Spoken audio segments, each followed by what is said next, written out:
Atas petunjuk penyelamat kita dan menurut ajaran ilahi,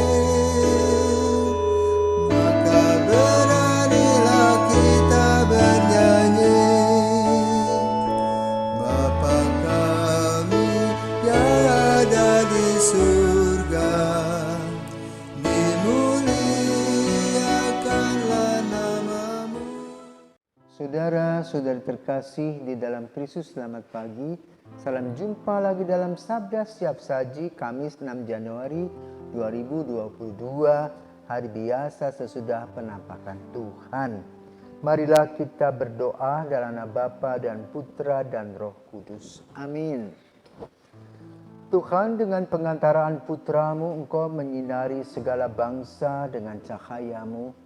Kami mohon semoga kami selalu dengan teguh percaya kepada Kristus penebus, agar semakin disinari terang cahayanya dan akhirnya mencapai kemuliaan abadi.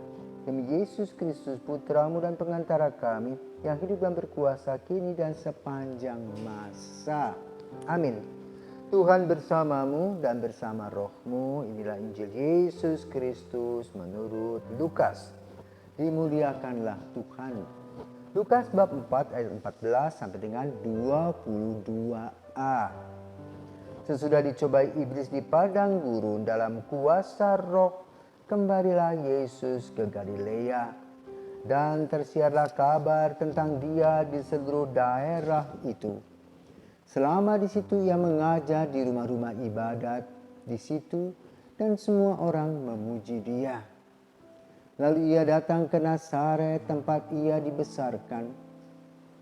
Dan menurut kebiasaannya pada hari Sabat ia masuk ke rumah ibadat, lalu berdiri hendak membaca dari Alkitab. Kepadanya diberikan kitab Nabi Yesaya, dan setelah membukanya ia menemukan nas di mana ada tertulis, Roh Tuhan ada padaku, oleh sebab ia telah mengurapi aku untuk menyampaikan kabar baik kepada orang-orang miskin. Dan ia telah mengutus aku untuk memberitakan pembebasan kepada orang-orang tawanan dan penglihatan bagi orang-orang buta, untuk membebaskan orang-orang yang tertindas, untuk memberitakan tahun-tahun rahmat telah datang. Kemudian Yesus menutup kitab itu, mengembalikannya kepada pejabat, lalu ia duduk, dan mata semua orang dalam rumah ibadat itu tertuju kepadanya. Lalu Yesus mulai mengajar mereka, katanya, pada hari ini genaplah nas tadi, sewaktu kamu mendengarnya. Semua orang itu membenarkan Dia, dan mereka heran akan kata-kata indah yang diucapkannya. Demikianlah sabda Tuhan. Terpujilah Kristus. Ada sebuah keluarga mempunyai 4 anak, dan keempat anak itu cacat semuanya. Ada yang buta, ada yang tuli.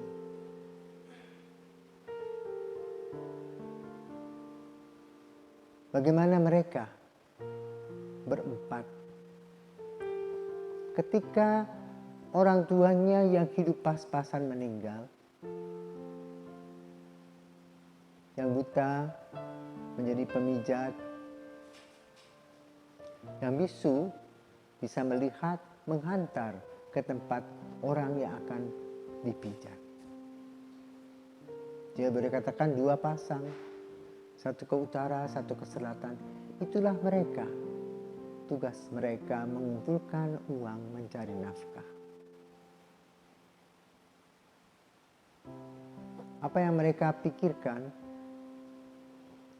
Mereka dulu bermimpi kalau bisa, yang buta bisa melihat, yang tuli bisa mendengar. Tetapi Tuhan tidak memberi kepada mereka sampai akhir hidupnya. Namun di sekitar tempat tinggal mereka menjadi buah bibir. Kenapa?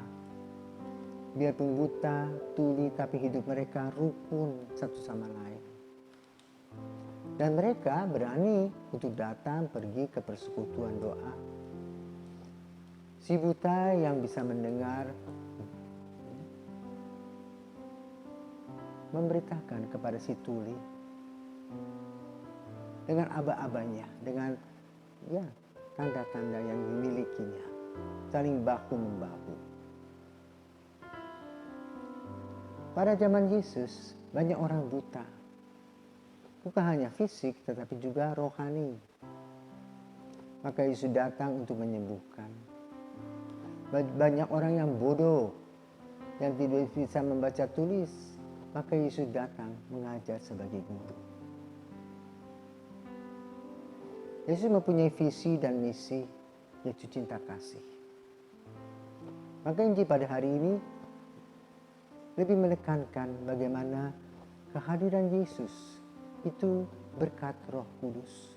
Maka dia membaca dari kitab Yesaya, Roh Tuhan ada padaku, oleh sebab ia telah mengurapi aku untuk menyampaikan kabar baik kepada orang-orang miskin, dan ia telah mengutus aku untuk memberitakan pembebasan kepada orang-orang tawanan dan penglihatan bagi orang-orang buta, untuk membebaskan mereka yang tertindas, untuk memberitakan tahun rahmat Tuhan telah datang. Peristiwa ini terjadi setelah Yesus mempergandakan roti. Atau bukan, setelah Yesus mengalami padang gurun. Di padang gurun ada 3 hal yang dibahas. Itu pencobaan manusia terhadap harta, tahta, dan wanita. Orang sering serakah, tamak, korupsi, mencuri, dimulai dengan menyontek. Kemudian ketika berkuasa, menyalahgunakan kekuasaan. Dan juga mengumbar ambisi-ambisi pribadi.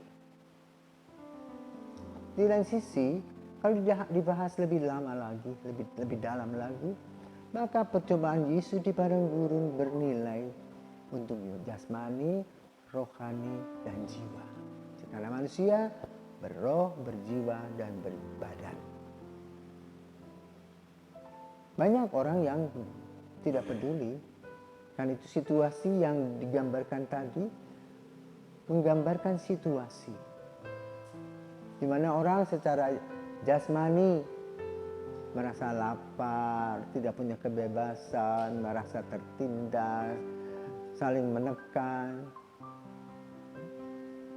Juga orang-orang yang mempunyai uang dan kekuasaan tadi semena-mena hidupnya. Sementara yang lain tidak peduli dan percaya kepada Tuhan. Dan itulah situasi yang ada. Maka pemberitaan Yesus sampai hari ini relevan karena banyak orang yang meninggalkan gereja dan tidak lagi percaya kepada Tuhan. Kenapa? Karena orang lebih cenderung jatuh pada materi. Materialisme hadir dalam kehidupan kita, terlebih dengan teknologi yang semakin canggih, di mana manusia bisa menemukan apa saja sehingga merasa tidak memerlukan Tuhan. Maka pada hari ini Yesus mengajak kembali untuk melihat relung-relung kehidupan kita yang kita tinggalkan, yaitu roh, jiwa, dan kita tertegun pada badan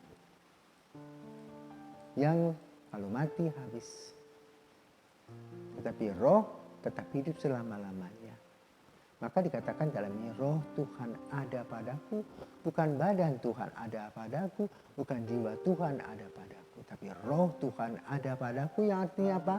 Hidup kekal. Ketika manusia diciptakan oleh Allah untuk menjadi manusia, dihembuskan nafasnya dan masuk dalam badan jasmani, dan setelah beberapa tahun kembali ke pangkuan Allah, meninggalkan badan jasmani dan tinggallah roh yang abadi. Jangan lupa perhatikan juga perkembangan dan pertumbuhan rohani kita. Karena itu mari saudaraku terkasih, kita boleh mendengarkan apa yang dialami oleh Yesus dan bagaimana Yesus mempunyai visi, misi, dan aksi. Di mana kita berada dalam kegelapan, dalam kebodohan, dalam kesombongan, dan Yesus masuk dalam terang dan memberikan informasi-informasi yang berguna untuk mengubah pikiran dan perkataan kita. Selamat pagi, Tuhan memberkati.